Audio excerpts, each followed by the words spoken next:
So good morning again. Welcome back to JB Tigihanon.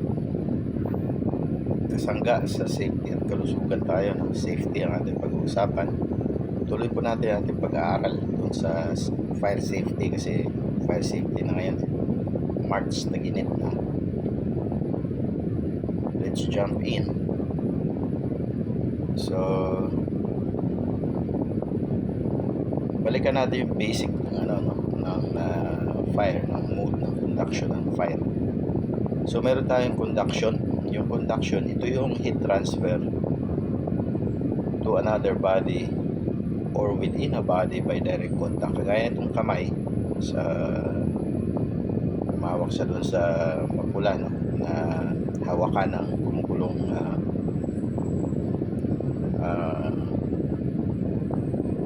takuri. So yan yung conduction, direct contact. Yung daliri, napaso siya, no? Yung convection naman, transfer of heat through a circulating medium such as hot air and gases. Ano yung convection? Makikita nyo yung sa kanang bahagi, may arrow, may convection. Ano?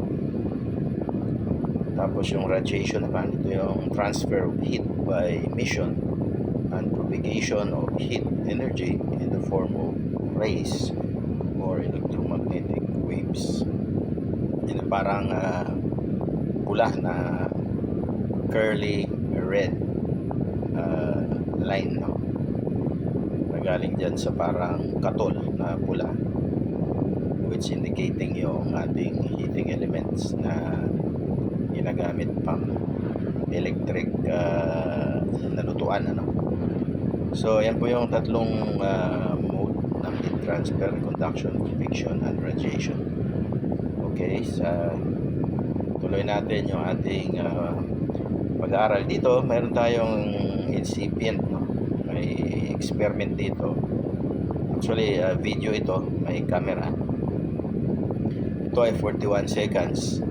Parang sinadya yung nasa loob ng kwarto, halimbawa na mga household na mga gamit such as sofa, no? Ignition stage ito, the point at which the four elements in the fire tetrahedron come together. Ito yung material reach their ignition temperatures and fire is started. Nag-start siya 41 seconds.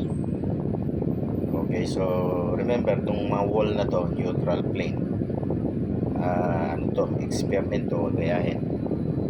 Yan ay nasa secured na lugar na kung saan fire rated yung mga walls na yan.